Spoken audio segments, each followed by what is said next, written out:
Hello and welcome everyone. आज हम पढ़ेंगे क्लास 8 का ह्यूमन रिसोर्स चैप्टर को शुरू करने से पहले आप सबके लिए एक सवाल है, क्या ह्यूमन भी रिसोर्सेज हो सकते हैं? अभी तक तो हमने ये पढ़ा है कि वाटर रिसोर्स होता है, लैंड रिसोर्स होता है, लेकिन ह्यूमन भी रिसोर्स हो सकते हैं? अरे भैया, मेरे भी दिमाग में यही सवाल चल रहा था, आखिरकार ह्यूमंस रिसोर्स कैसे हो सकते हैं? कोई भी वो चीज जो कि हम ह्यूमन बीइंग्स के काम में आती है उसे हम लोग रिसोर्स बोलते हैं। जैसे हम लोग पानी पीते हैं तो वो रिसोर्स हो गया, लैंड पर रहते हैं तो वो रिसोर्स हो गया। इसी तरीके से ह्यूमन रिसोर्स क्या चीज होती है? मतलब वो ह्यूमन बीइंग्स जो हमारे काम में है। अब कौन से ह्यूमन बीइंग्स हमारे काम आते होंगे? अरे भैया, आप हो तो सही, आप काम आ तो रहे हो। एग्जाम से एक दिन पहले आपसे ही तो आकर पढ़ता हूं मैं सारे चैप्टर्स। बिल्कुल सही कहा तुमने मोटूला। हम ह्यूमन बीइंग्स के लिए अगर कोई दूसरा ह्यूमन काम आ रहा है तो वो हमारा एक तरीके से ह्यूमन रिसोर्स कंसीडर करा जाए।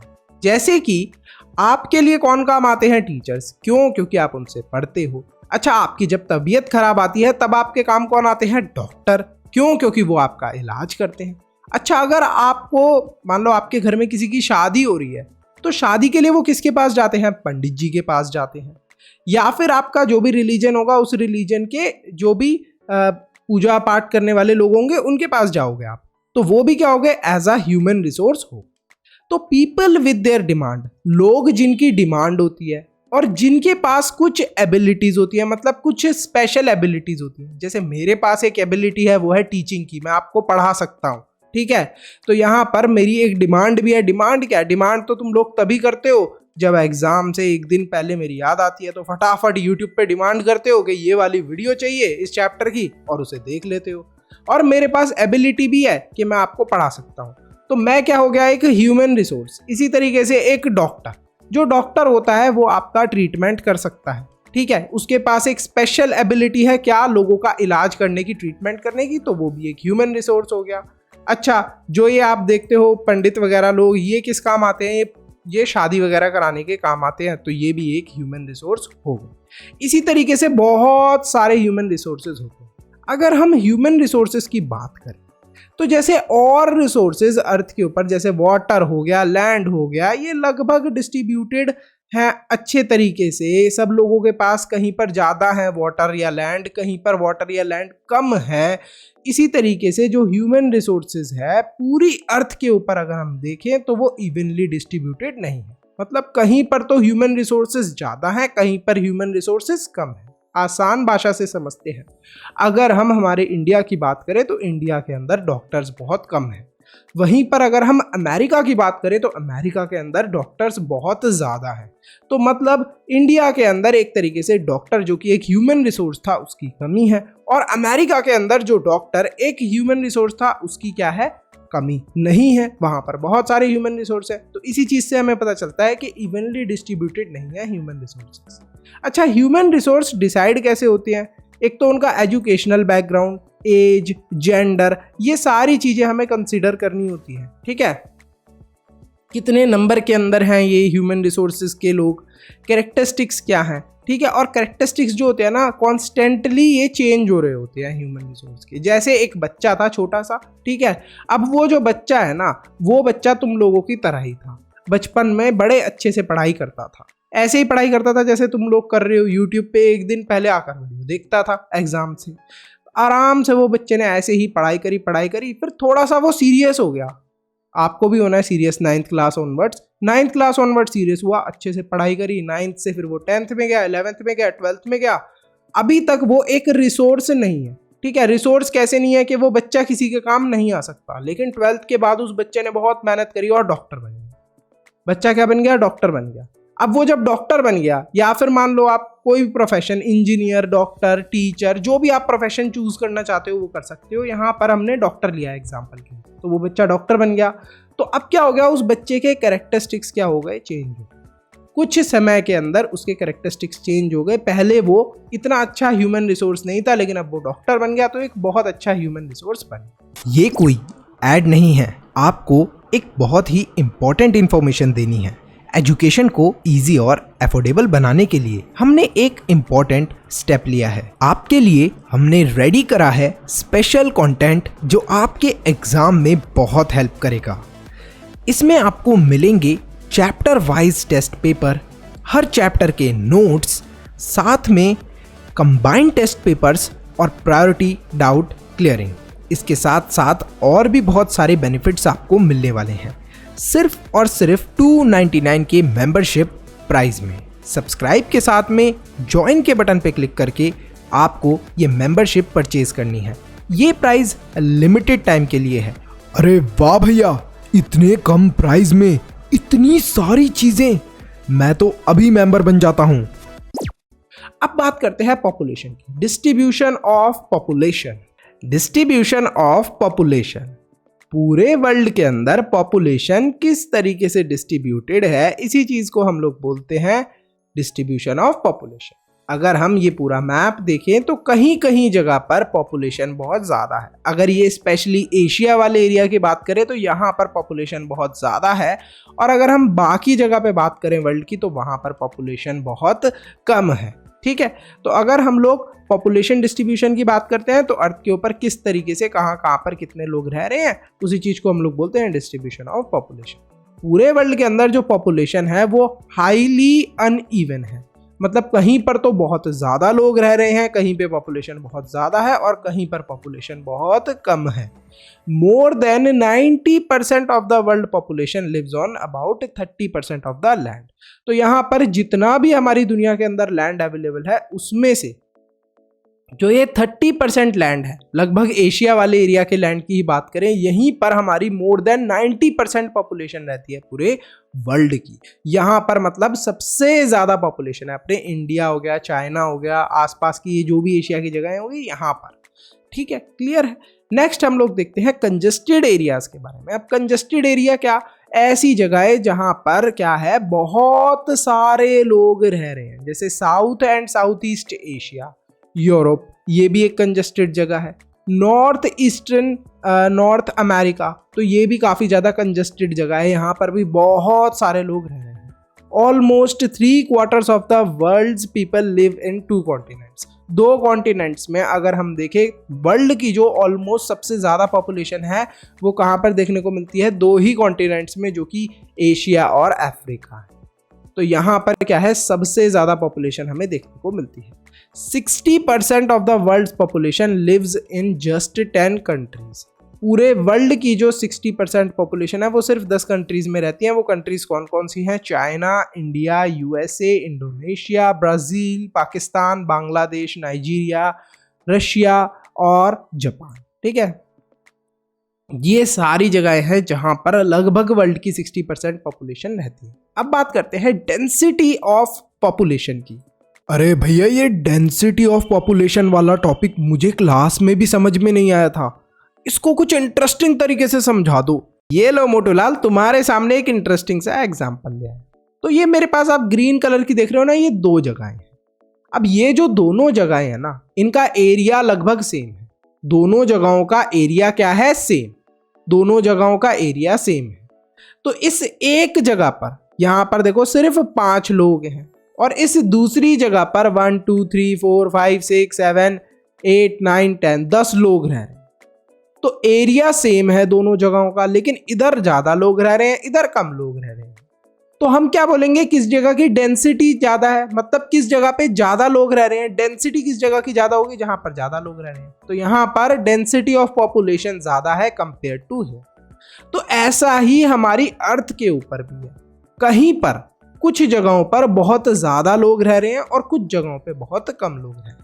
तो जो डिस्ट्रीब्यूशन ऑफ पीपल है अक्रॉस द अर्थ, वो क्या है, बहुत ज्यादा अनइवन है। कहीं पर ज्यादा लोग रहते हैं, कहीं पर कम लोग रहते हैं। तो अगर हम लोग 100 पीपल लें पूरी अर्थ में से, एग्जाम्पल के लिए 100 लोग लिए हमने, तो इन 100 लोगों में से ज्यादातर लोग कहाँ पर रह रहे हैं? ये देखो येलो में आपको दिखाया है एशिया, मतलब एशिया के अंदर रह रहे हैं ज्यादातर लोग।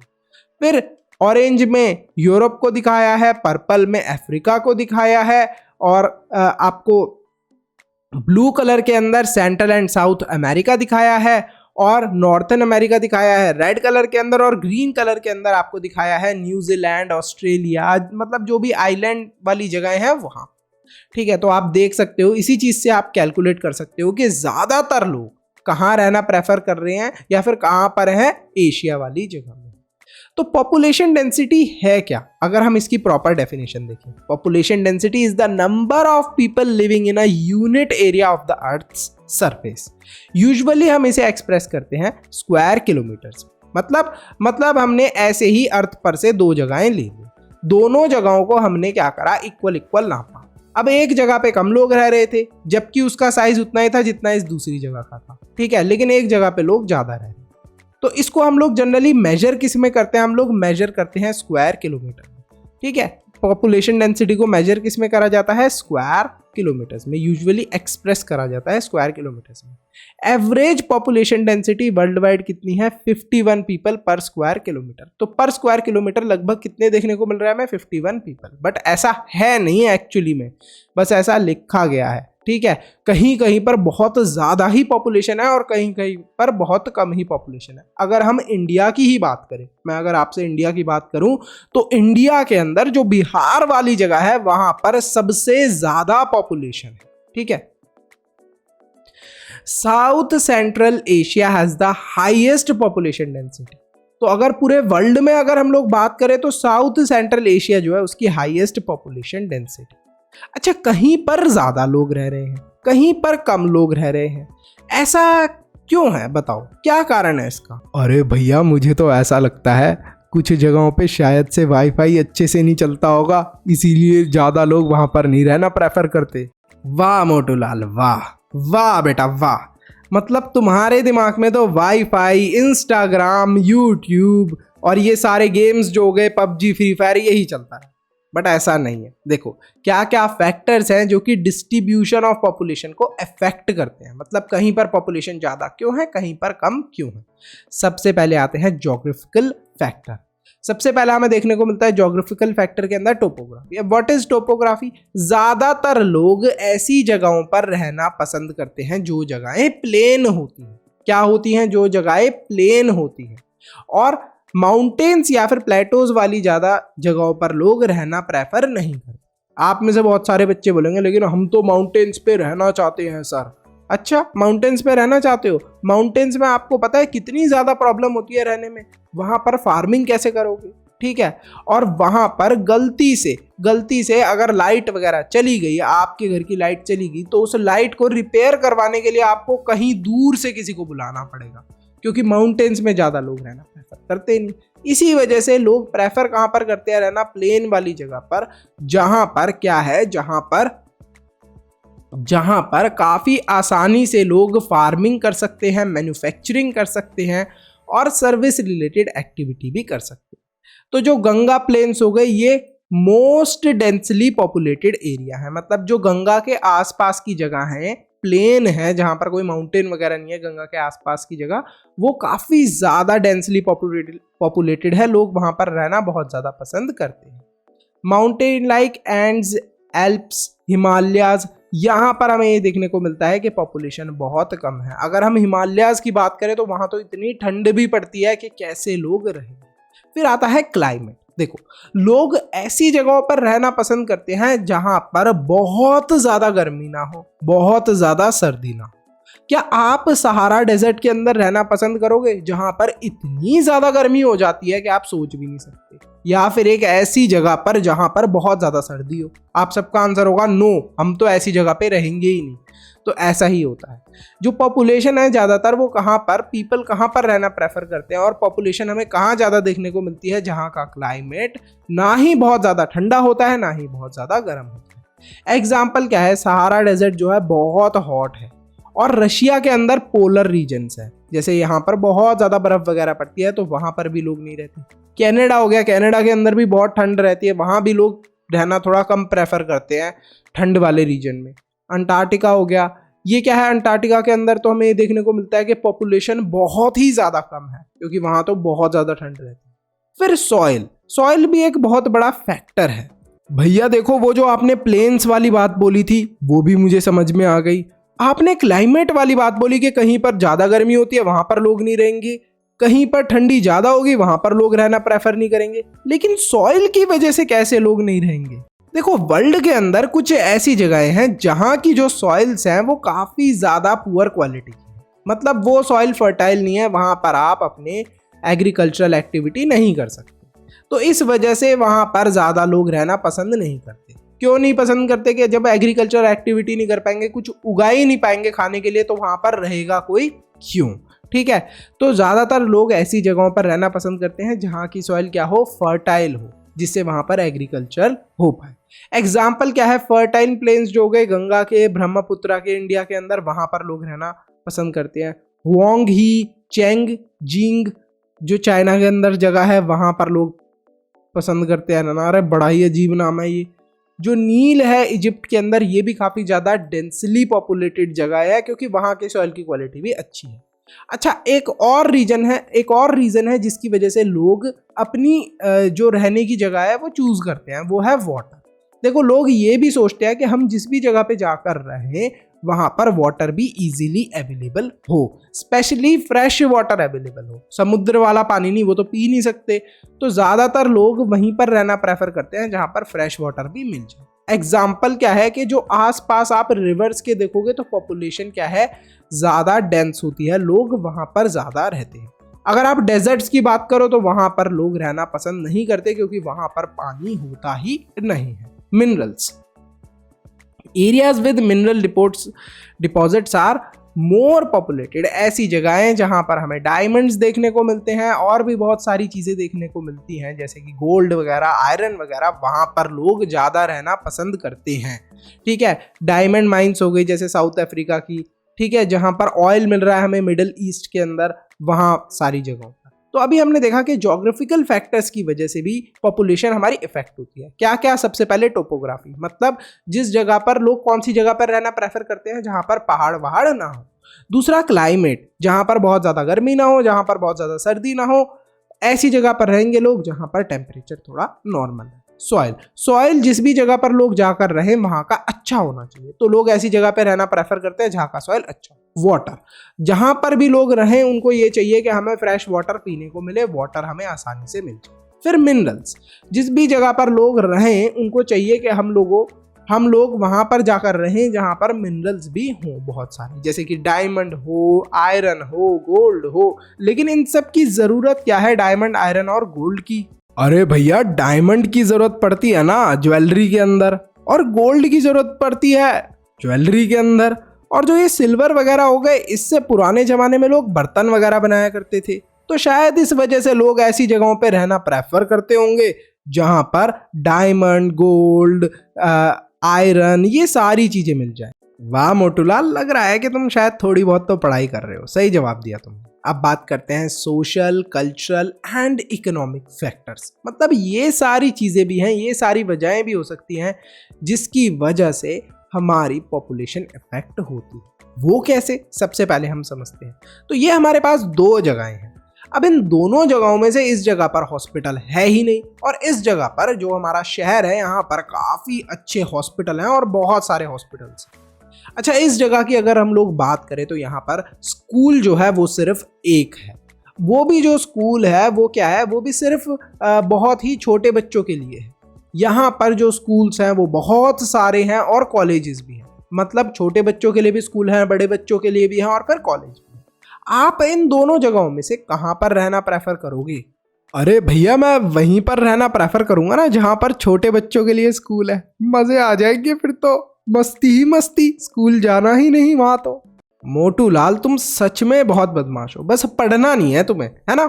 देखो, जो ये दोनों जगहें हैं इनमें से ज्यादातर लोग रहना ऐसी जगह पर प्रेफर करेंगे जहां पर ज्यादा अच्छे घर हों, जहां पर बहुत सारे स्कूल्स और कॉलेजेस हों जिससे कि बच्चे आसानी से पढ़ने के लिए जा सकें, जहां पर हेल्थ फैसिलिटीज यानी कि हॉस्पिटल्स वगैरह ज्यादा हो। तो इस वजह से भी हमारी पॉपुलेशन थोड़ी सी क्या होती है, पॉपुलेशन के अंदर डिफरेंस देखने को मिलता है, डिस्ट्रीब्यूशन ऑफ पॉपुलेशन हमें देखने को मिलता है डिफरेंट। जहां पर ज्यादा बेटर हाउसिंग होती है, एजुकेशन होती है और हेल्थ फैसिलिटीज होती हैं, वहां पर पॉपुलेशन ज्यादा देखने को मिलती है। एग्जाम्पल के लिए पुणे एक ऐसी जगह है जहाँ पर हाउसिंग भी काफ़ी अच्छी है, एजुकेशन भी काफ़ी अच्छी है और हेल्थ फैसिलिटीज़ भी अच्छी हैं। ठीक है, नेक्स्ट हमारा कल्चरल रीज़न भी होता है। कुछ लोग ऐसी जगह पर रहना पसंद करते हैं जहाँ पर मंदिर वगैरह ज़्यादा हो या फिर जहाँ पर जो धार्मिक चीज़ें हैं वो ज़्यादा बेटर हो। तो प्लेसेस ऑफ रिलीजियस और कल्चरल सिग्निफिकेंस अट्रैक्ट पीपल। तो लोग कहाँ पर रहना पसंद करते हैं? जहाँ पर भगवान के रिलेटेड ज़्यादा हो। कुछ लोग ऐसा प्रेफर करते हैं, जैसे एग्जाम्पल के लिए वाराणसी एक ऐसी जगह है जहाँ पर मतलब हिंदूज के रिलेटेड, रिलीजन के रिलेटेड कुछ इंपॉर्टेंट चीज़ें हुई हैं, इस वजह से लोग क्या करते हैं, वहाँ पर ज़्यादा रहना पसंद करते हैं। तो ऐसे ही और भी ये जगहों के नाम दे रखे हैं। नेक्स्ट हम पढ़ते हैं इकोनॉमिक रीजन। अब इकोनॉमिक का मतलब क्या होता है? अरे भैया, इकोनॉमिक्स तो हम क्लास 9th में पढ़ेंगे ना। मुझे मेरे भैया ने बताया था कि जो इकोनॉमिक्स है उसमें पैसे के रिलेटेड बहुत सारी चीजें बताई होती हैं। बिल्कुल सही कहा मोटूलाल तुमने। इकोनॉमिक्स के बारे में आप पढ़ोगे क्लास 9th के अंदर पूरा डिटेल में, बट यहाँ पर इकोनॉमिक मतलब पैसे के रिलेटेड बात हो रही है। कुछ ऐसी जगहें हैं जहां पर लोगों के पास ज़्यादा चांस होता है पैसा कमाने का, और कुछ ऐसी जगहें हैं जहां पर लोगों के पास पैसा कमाने का कम चांस होता है। तो लोग कहां पर जाना प्रेफर करते हैं? वहां पर जहां पर ज़्यादा पैसा वो कमा सके। तो इंडस्ट्रियल जोन जो हो गए ना, वहां पर लार्ज नंबर ऑफ पीपल रहना प्रेफर करते हैं, क्योंकि वहां पर बहुत सारी फैक्ट्रीज होती हैं और वहां पर जॉब भी आसानी से मिल जाती है, एम्प्लॉयमेंट अपॉर्चुनिटी मिल जाती है। एग्जाम्पल क्या है इकोनॉमिक जोन्स का? ओसाका, जापान, मुंबई, ये सारी चीज़। अब बात करते हैं पॉपुलेशन चेंज की। पॉपुलेशन चेंज का मतलब ये होता है कि कुछ जगहों पर पॉपुलेशन बढ़ रही है, कुछ जगहों पर पॉपुलेशन कम हो रही है। ठीक है, तो इस चीज को हम समझते हैं कि पॉपुलेशन चेंज है क्या और पॉपुलेशन चेंज होते कैसे। तो population change refers to the change in the number of people during a specific time. अच्छा, ये पॉपुलेशन चेंज होता कैसे? एक ही तरीके से होगा। पॉपुलेशन बढ़ेगी कब? जब बहुत सारे लोग पैदा हो रहे होंगे। अच्छा, पॉपुलेशन कम कब होगी? जब बहुत सारे लोगों की डेथ हो रही होगी। 19th सेंचुरी तक जो वर्ल्ड की पॉपुलेशन थी वो बहुत ही धीरे धीरे बढ़ रही थी। ठीक है, बहुत सारे बेबीज बॉर्न तो होते थे, मतलब पैदा तो होते थे, लेकिन उनकी डेथ हो जाया करती थी। छोटे में ही बच्चे मर जाया करते थे। ऐसा क्यों? क्योंकि उस समय प्रॉपर मेडिकल फैसिलिटीज नहीं थी। क्या? Lack of proper medical facilities. फिर क्या हुआ? जो फूड था ना उस समय, वो भी लोगों के लिए इनफ नहीं था, मतलब जो खाना पीना था वो भी उस समय बहुत कम था। ठीक है, तो अगर पॉपुलेशन बहुत ज्यादा होती उस समय तो उनको खाने के लिए नहीं मिलता, तो वो भूख की वजह से भी मर जाते। तो यहाँ पर 19th सेंचुरी के अंदर तो ये हो रहा था। फिर क्या हुआ? 1804 के अंदर जो पॉपुलेशन थी वो थी 1 बिलियन, लेकिन 1959 के अंदर क्या हुआ? जो वर्ल्ड की पॉपुलेशन थी वो कितनी हो गई? 3 बिलियन। तो आप देख सकते हो कि 1804 के अंदर 1 बिलियन थी और 1959 के अंदर कितनी हो गई? 3 बिलियन। तो इसको हम क्या बोलेंगे? Population explosion. क्यों बोलेंगे पॉपुलेशन एक्सप्लोजन? क्योंकि यहां पर आप देख सकते हो कितनी ज्यादा पॉपुलेशन बढ़ गई। 1 बिलियन से सीधे 3 बिलियन हो गई पॉपुलेशन, एक्सप्लोड हो गई पॉपुलेशन, इतने सारे लोग पैदा हो गए। ठीक है, 40 साल बाद, 1959 के 40 साल बाद, यानी कि 1999 में जो पॉपुलेशन थी वो डबल हो गई। और कितनी हो गई पता है आपको? 6 बिलियन लोग हो गए। अब इतनी ज्यादा पॉपुलेशन क्यों बढ़ गई अचानक से? बिकॉज जो लोगों की डाइट थी, मतलब खाने पीने की जो कमी थी, अब वो ऑलमोस्ट थोड़ी कम हो गई। दूसरा, मेडिकल केयर, यानी कि अब जो बच्चे पैदा हो रहे थे उनको अच्छी खासी मेडिकल केयर मिल रही थी, डॉक्टर उन्हें अच्छे से देख रहे थे। ठीक है, जिसकी वजह से जो नंबर ऑफ डेथ्स हैं वो काफ़ी ज़्यादा कम हो गई। मतलब बच्चे अब नहीं मर रहे थे, उनकी डेथ नहीं हो रही थी, तो बच्चे क्या होते जा रहे थे? बहुत सारे पैदा होते जा रहे थे। और जो एडल्ट्स भी थे उनकी भी डेथ नहीं हो रही थी, क्योंकि अब क्या था? मेडिकल केयर बहुत अच्छा था, डॉक्टर्स काफ़ी अच्छे से लोगों का इलाज कर रहे थे। पुराने ज़माने में मेडिकल केयर इतना अच्छा नहीं था। क्या हुआ? इस वजह से बहुत सारे लोग जिंदा रहने लगे और पॉपुलेशन हमारी क्या होती गई? बढ़ती गई। तो यहाँ पर आप देख सकते हो कि जो हमारी पॉपुलेशन है वो इस वजह से बढ़ रही थी, क्योंकि मेडिकल केयर और जो डाइट थी वो काफ़ी ज़्यादा इम्प्रूव हो गई।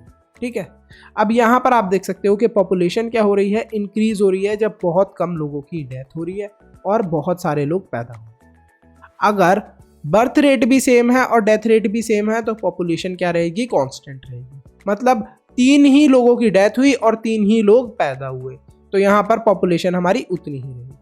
अच्छा, 2 लोग पैदा हुए लेकिन 5 लोगों की डेथ हो गई तो पॉपुलेशन क्या होगी? डिक्रीज होगी। ऐसा तो होते हुए बिल्कुल नहीं दिख रहा, ऐसा भी होते हुए नहीं दिख रहा। अगर हम एक्चुअल बात करें तो पॉपुलेशन इंक्रीज ही होती जा रही है, बढ़ती ही जा रही है।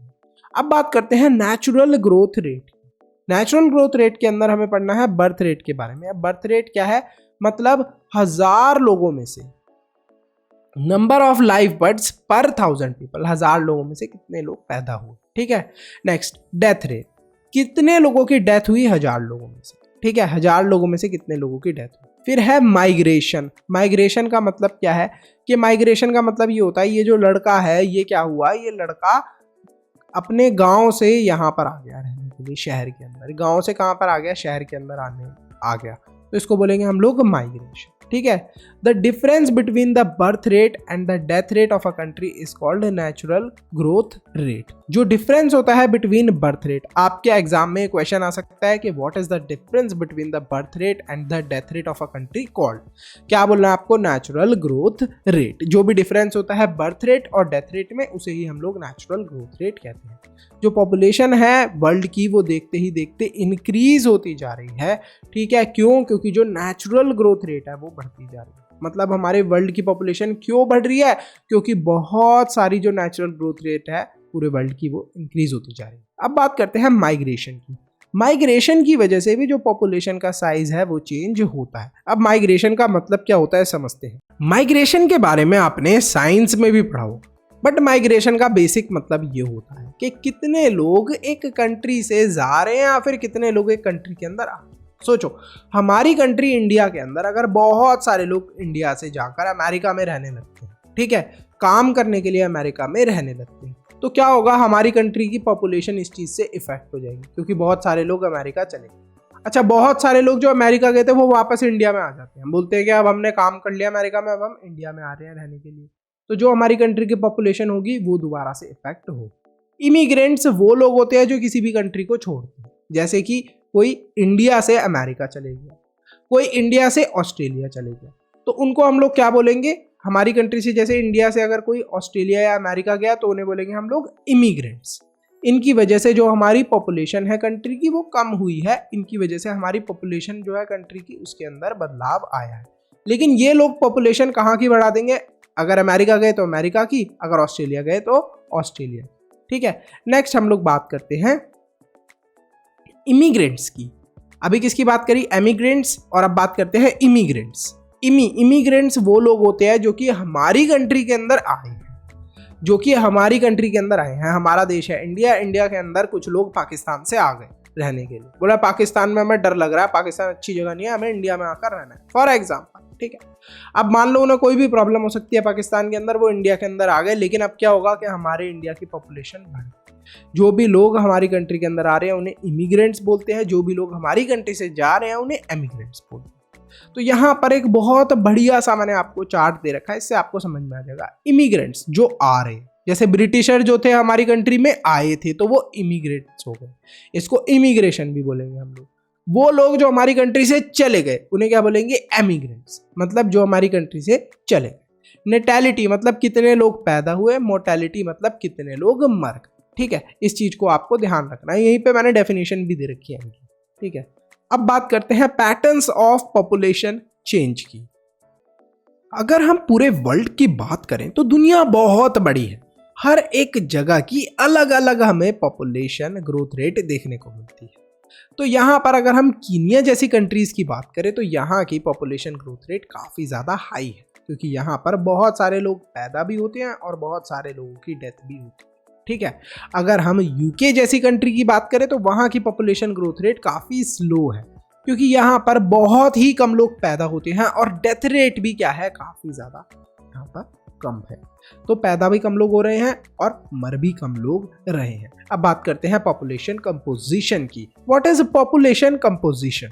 सबसे पहले हम लोग समझते हैं कंपोजिशन का मतलब, फिर तुम्हें पॉपुलेशन कंपोजिशन समझ में आएगा। ये मेरे पास एक पेन है, इस पेन को आप देख रहे हो तो इस पेन पे नोटिस करना कि ये पूरा पेन बना किस चीज़ का हुआ है। बहुत सारे बच्चों का आंसर होगा कि प्लास्टिक का।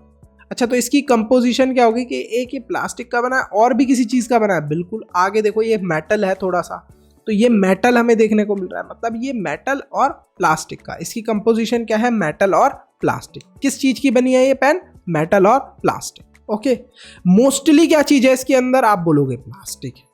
तो इसी तरीके से जो पॉपुलेशन होती है वो भी हमें देखने को मिलता है, पॉपुलेशन के अंदर भी थोड़े बहुत हम लोग क्या करते हैं, पॉपुलेशन को भी कंपेयर करते हैं, उसका भी स्ट्रक्चर हम लोग देखते हैं कि हमारी पूरी जितनी भी पॉपुलेशन है, मान लो इंडिया की जितनी भी पॉपुलेशन है, इसके अंदर ज्यादा एज के, मतलब सबसे ज्यादा एज वाले कौन से लोग हैं, ठीक है, और जेंडर मतलब कौन सा है, सबसे ज्यादा मेल है सबसे ज्यादा या फीमेल्स है। लिटरेसी रेट क्या है इंडिया के अंदर, कितने लोग पढ़े लिखे हैं इंडिया के अंदर और कितने कम लोग पढ़े लिखे। हेल्थ स्टेटस क्या है, मतलब कितने लोगों की हेल्थ अच्छी है, कितने लोगों की हेल्थ खराब है। ऑक्यूपेशन मतलब कितने लोग क्या क्या काम करते हैं, कितने लोग हमारी कंट्री के अंदर डॉक्टर हैं, कितने लोग इंजीनियर हैं, इस तरीके से।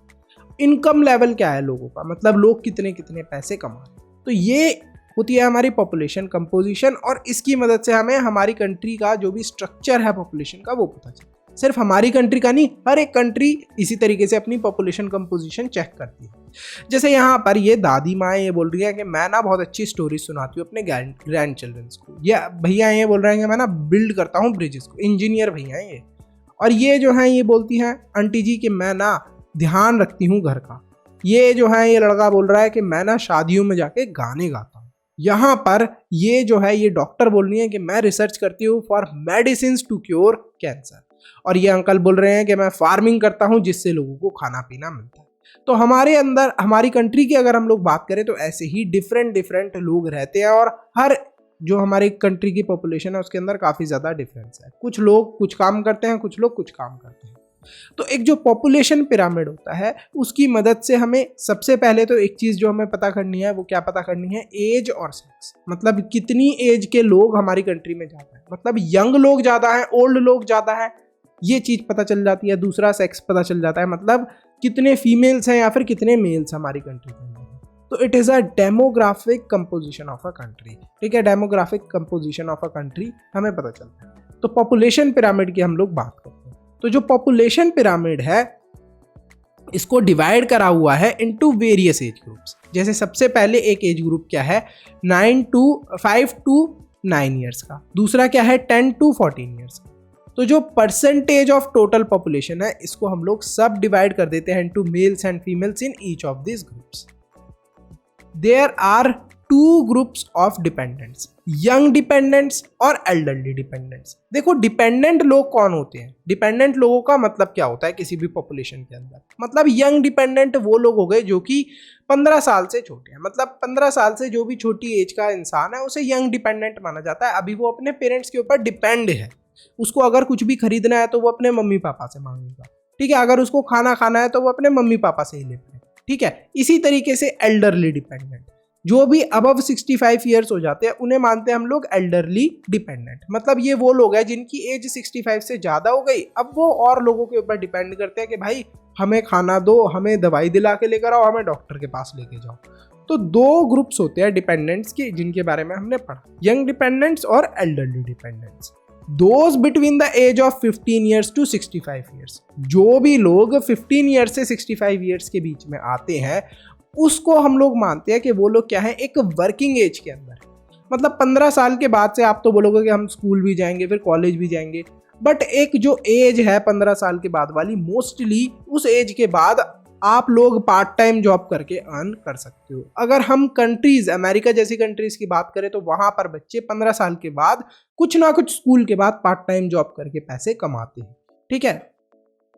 तो हम लोग क्या मानते हैं कि 15 ईयर्स से लेके 65 ईयर्स तक लोगों की वर्किंग एज होती है, इस समय तक लोग काम कर पाते हैं और ये क्या होते हैं, इकोनॉमिकली एक्टिव होते हैं। तो पॉपुलेशन पिरामिड की हेल्प से हमें पता चलता है डिपेंडेंट कितने हैं हमारी कंट्री के अंदर लोग, मतलब कितने लोग ऐसे हैं जो कि किसी और के ऊपर डिपेंड करते हैं। जैसे ये जो यंग डिपेंडेंट्स है ये किसके ऊपर डिपेंड करेंगे, अपने पेरेंट्स पे। एल्डरली डिपेंडेंट्स किस पे डिपेंड करेंगे, मोस्टली अपने बच्चों पर। अगर उनके बच्चे नहीं है तो शायद गवर्नमेंट इनकी हेल्प करती है, ठीक है। अब देखो यहाँ पर हमारा पॉपुलेशन पिरामिड है, तो यहाँ पर आप देख सकते हो कि ब्लू से क्या दिखाया हुआ है, यहाँ पर आपको दिखाया हुआ है मेल्स एंड फीमेल्स, ठीक है। हमें ये दिखाने की कोशिश करी गई है कि मेल और फीमेल में से कितने कितने एज के लोग हमारी कंट्री में रहते हैं। अगर हम लोग इस पॉपुलेशन पिरामिड को देखें तो आप ये देख सकते हो कि 15 से 19 साल के ब्लू कलर में इतने मेल्स और फीमेल्स हैं। फिर ऐसे ही आप बढ़ते जाओ, कितने परसेंट है, ये परसेंटेज दे रखी है नीचे, तो ऐसे ही आप ऊपर जाते जाओ। अगर आप इस बीच वाले मतलब कि 65 से लेके और ये 15 वाला ये जो हमारा कैटेगरी होती है जिसको हम वर्किंग एज मानते हैं, इसको देखें तो यहाँ पर हमारी पॉपुलेशन सबसे ज़्यादा, नीचे भी है लेकिन ये वाली पॉपुलेशन की क्वांटिटी हम लोगों को थोड़ी ज़्यादा देखने को मिलती है। मतलब हमारी कंट्री की अगर हम लोग बात करें तो हमारी कंट्री के अंदर क्या है, वर्किंग एज ज़्यादा है, मतलब काम करने वाले लोग ज़्यादा हैं। तो यहीं पर ये दो फ्रेंड्स हैं जो कि बात कर रहे हैं। ये लड़का पूछ रहा है कि ये ट्रायंगुलर लुकिंग चीज़ क्या है, तो ये लड़की बताती है कि ये पॉपुलेशन पिरामिड है। लड़का पूछता है कि अच्छा ये क्या होता है, तो ये लड़की बताती है कि इसकी हेल्प से हमें पता चलता है कि कितने मेल होते हैं एक कंट्री के अंदर, कितनी फीमेल्स हैं और उनका एज ग्रुप क्या है, मतलब कितने लड़के हैं कितने लड़कियां हैं एक कंट्री के अंदर और उनका एज ग्रुप क्या है, उनकी एज क्या है। तो यहाँ पर ये जो लड़का है ये बोलता है, can I play detective and investigate the population of a country, क्या मैं एक डिटेक्टिव की तरह अपनी कंट्री की पॉपुलेशन इन्वेस्टिगेट कर सकता हूँ। तो लड़की बोलती है हाँ हाँ करते हैं। 3 कंट्रीज के बारे में हम लोग पढ़ते हैं, बिल्कुल सही कहा। कंट्रीज जिनकी हाई बर्थ रेट और हाई डेथ रेट होती है उनका पॉपुलेशन पिरामिड कैसा होता है, वाइड होता है एट बॉटम और नैरो होता है ऊपर की तरफ। क्यों? क्योंकि यहाँ पर क्या हो रहा है कि बहुत सारे बच्चे पैदा तो हो रहे हैं लेकिन most of them die in infancy, ठीक है, मतलब बचपन में ही मर जाते हैं। एंड रिलेटिवली बहुत ही कम बच्चे सरवाइव कर पाते हैं एडल्टहुड तक, मतलब बच्चे पैदा तो होते हैं लेकिन उनकी डेथ बचपन में ही हो जाती है। There are very few old people, और यहाँ पर जो ओल्ड पीपल हैं वो भी बहुत कम है। जैसे कीनिया की अगर हम लोग बात करें तो ये है यहाँ का, आप देख सकते हो पिरामिड। तो यहाँ पर आप देख रहे हो बच्चे पैदा तो हो रहे हैं लेकिन 15 to 19 ईयर्स की एज तक बहुत ही कम बच्चे सरवाइव कर पा रहे हैं, उनकी डेथ हो जाती है। और फिर अगर हम लोग 65 ईयर्स के बाद की बात करें तो यहाँ तो आप देख रहे हो कितने ही कम लोग हैं, कितना छोटा हो गया ये एज पिरामिड, कैसा दिख रहा है। यहाँ पर लोग 65 ईयर्स की एज तक जिंदा नहीं रह पाते, उनकी डेथ हो जाती है। रीज़न क्या होगा? मोस्टली रीज़न यही होगा कि यहाँ पर हॉस्पिटल वगैरह अच्छे नहीं होंगे, खाना पीना अच्छा नहीं होगा। Countries with declining mortality rate, ऐसी कंट्री जहाँ पर लोगों की डेथ बहुत कम हो रही है, specially the young ones have a wider pyramid at younger ages as more infants reach adulthood। मतलब ऐसी कंट्रीज जहां पर बचपन में बच्चों की डेथ नहीं हो रही, जब छोटे हैं वो तब उनकी डेथ नहीं हो रही, ज़्यादा समय तक बच्चे जिंदा रह रहे हैं, यंगर एजेस तक जिंदा रह रहे हैं, तो उनका हम लोगों को भी एज पिरामिड दिखाया गया है। इन कंट्रीज के अंदर large number of young people होने के कारण काफ़ी स्ट्रॉन्ग ग्रोइंग वर्कफोर्स होती है। एग्जाम्पल है हमारा प्यारा देश इंडिया। अगर इंडिया की बात करें तो देखो बच्चे पैदा भी हुए और फिर सरवाइव भी कर रहे हैं बच्चे, एडल्टहुड के अंदर भी जा रहे हैं। डेथ बिल्कुल हो रही है बच्चों की, इस चीज़ को आप चेक कर सकते हो इस पिरामिड से, बट डेथ होने के साथ साथ बहुत सारे बच्चों की डेथ ऐसे नहीं हो रही जैसे यहाँ पर हो रही थी कीनिया में। यहाँ तो देखो कितने सारे बच्चे थे, कितने सारे बच्चे बॉर्न हुए और डेथ कितने सारों की होगी। जब 15 से 19 साल की एज तक पहुंचे तब तक तो बहुत सारे बच्चों की डेथ हो गई। और ये अपनी कंट्री के अंदर क्या है कि इतनी डेथ नहीं हो रही। अपनी कंट्री के अंदर अगर हम लोग वर्क फोर्स देखें तो वर्क फोर्स क्या है, काफ़ी ज़्यादा है। यंग लोग क्योंकि बहुत ज़्यादा है, 15 से लेके 65 ईयर्स के लोग बहुत, 15 ईयर्स टू 65 ईयर्स, इस एज के लोग हमारी कंट्री में बहुत ज़्यादा हैं और यही लोग काम कर पाते हैं, इसलिए इन्हें वर्कफोर्स माना जाता है। मतलब हमारी कंट्री के अंदर एक स्ट्रॉन्ग एंड ग्रोइंग वर्कफोर्स, बहुत सारे लोग काम करने के लिए हैं। अगर हम लोग ऐसी जगह की बात करें जहाँ पर मोर्टेलिटी रेट डिक्लाइन हो रहा हो और ज़्यादा लोग बुढ़ी एज तक जिंदा रह रहे हैं, ठीक है, तो ऐसी जगह है जापान। अगर जापान की बात करें तो यहाँ पर देखो बच्चे पैदा भी कम हो रहे हैं, फिर यहाँ पर लोग आराम से सरवाइव कर रहे हैं और डेथ भी क्या हो रही है, लोगों की थोड़ी कम हो रही है कंपेयर टू कीनिया। कीनिया में देखो यहाँ पर कितने सारे लोग पैदा हुए और डेथ क्या हो रही है, डेथ भी यहाँ पर लोगों की हो रही है, ठीक है।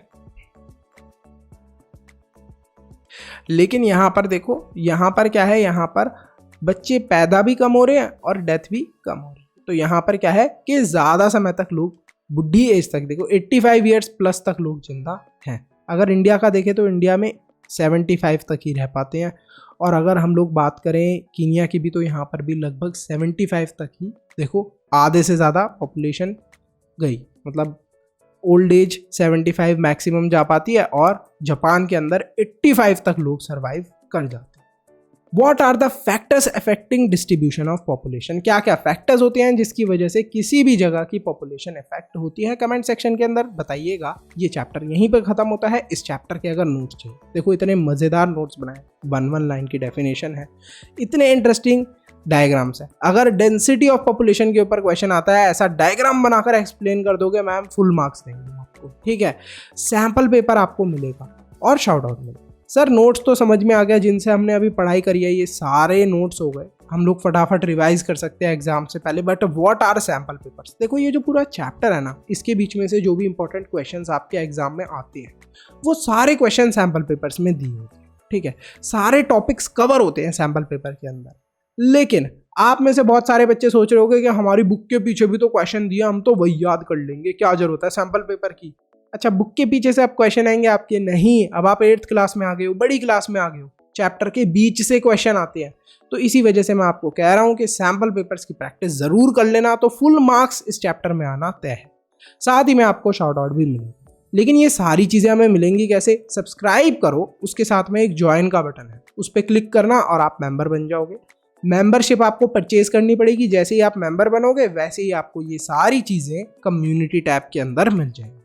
सब्सक्राइब के साथ में ज्वाइन के बटन पे क्लिक करना है, फिर आपको जाना है कम्युनिटी टैब में मेंबर बनने के बाद, और आपको ये सारी चीज़ें, notes, sample paper, shout out, ये सारी चीज़ें मिल जाएंगी। So thanks for watching. इस वीडियो को फटाफट लाइक करो, चैनल को सब्सक्राइब करो और शेयर करो अपने दोस्तों के साथ। मिलते हैं आपसे अगली वीडियो में। मनु से ज्ञान लेते रहो।